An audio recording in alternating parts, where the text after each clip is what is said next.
Hola, molt bones. Jo sóc en Capità Lucy i avui us porto la meva teoria respecte als diversos tipus de fruites.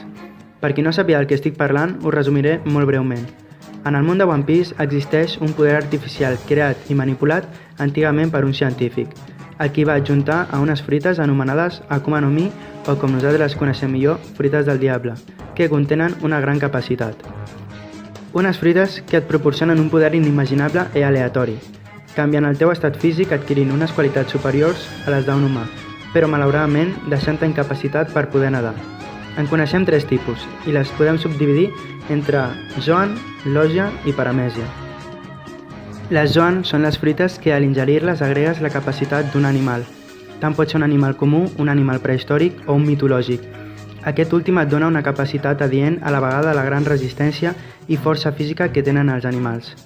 En la Zoan existeixen 3 estats físics: l'estat base, en què l'usuari sense transformar-se s'aprofita de la resistència i la força animal, seguidament tenint la híbrida, on la persona transforma a voluntat la meitat del seu cos, aprofitant d'una manera superior les qualitats de l'animal en qüestió.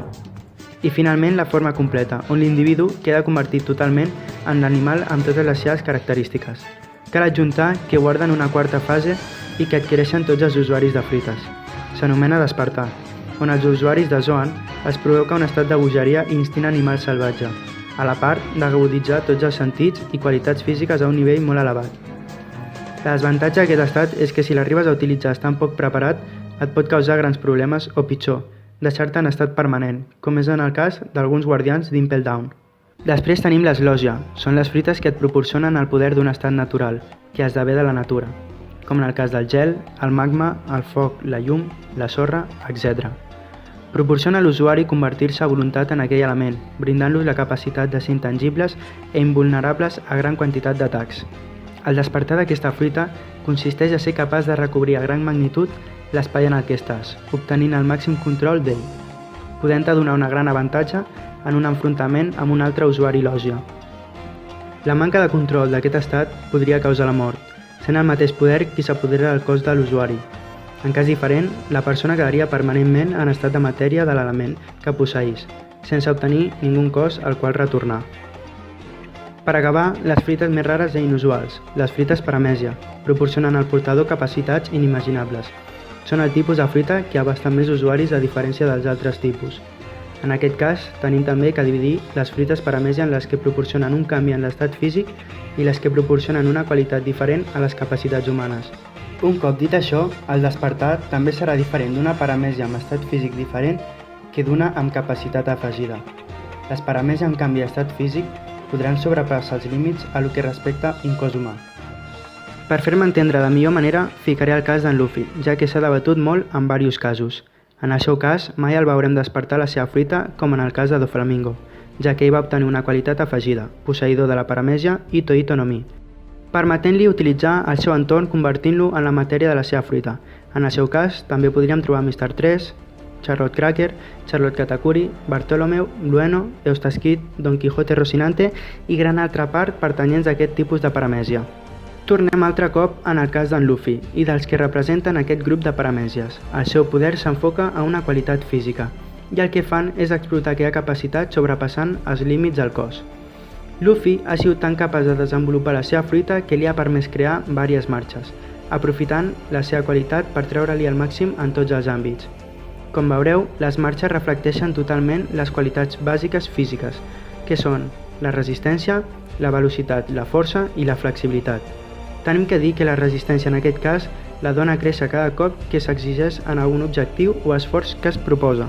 La primera marxa consisteix en tècniques bàsiques, basat en la llei de la dinàmica, en la que hi ha un cos sobre el qual actua una força, juntament a un recorregut o temps, obtenint un impacte amb una càrrega produïda per l'espai o temps d'un punt A a un punt B. La segona tracta de la velocitat, on reflecteix la llei del fluid newtonià, subratllant el terme de la viscositat dinàmica i el camp de la hemodinàmica, l'estudi del rec sanguini. Un cos, al sotmetre's a unes condicions extremes, proporciona a la sang viscositat nul·la, adoptant un terme conegut com a superfluïdesa, anomenats també fluids ideals. Això, traslladat en el cos d'en Luffy, representa que, primer de tot, ell agrupa la sang en un extrem, en una zona, el braç. A partir d'allà comença tot el procediment. El fet d'acumular sang en un mateix punt i retornar-lo directament li provoca una falta d'oxigen.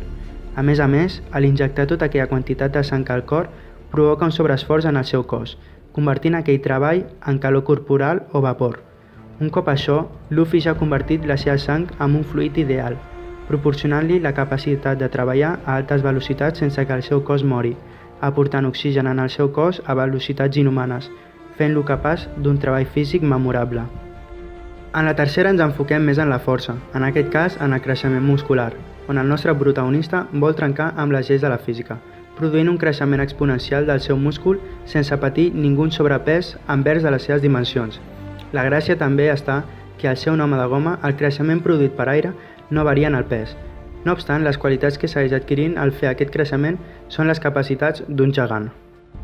Finalment, la quarta marxa, on es treballa l'elasticitat posant en pràctica les tècniques del passat, aconseguint un rendiment superior a l'afegir un recobriment de haki a una zona del cos, major volum, gran capacitat d'absorció de cops o materials, acceleració superior al retorn de la forma inicial després d'haver patit una deformació, major distància d'abast a l'hora d'estirar-se i autorebot.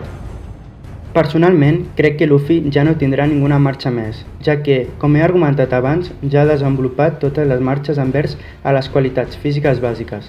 El que sí que farà serà treure nous atacs i capacitats dins d'una marxa, com en el cas del Tagman. Ara m'agradaria aprofundir en el seu despertar. Com ja he argumentat abans, el despertar de l'esparamèsia qualitat física no modificaran pas l'entorn, sinó que arriben al límit de la seva capacitat humana i fruita. Luffy, en el seu cas, fomenta l'aparell locomotor, juntament amb la seva capacitat Gomu Gomu no Mi. El que veig és que serà capaç d'obtenir un cos totalment atlètic, elàstic, ràpid, resistent i fort, a la vegada que queda recobert totalment de haki, permetent-li ser un pirata sense punts dèbils, podent encarar a qualsevol tipus d'usuari de fruita, haki o estil de lluita, tenint la capacitat de causar un dany físic molt important a la vegada que es pot protegir de qualsevol tipus d'atac, fent-lo i convertint-lo en el pirata més fort mai conegut. I fins aquí la meva teoria d'avui. Espero que t'hagi agradat. Si ha sigut així, agrairia molt un like, ja que motiva molt saber que el que aporto agrada a la gent com per donar suport a aquest manga en català. Si vols deixar també un comentari positiu o instructiu, benvingut sigui. Jo sóc Capità Lucy i fins una altra. Adeu!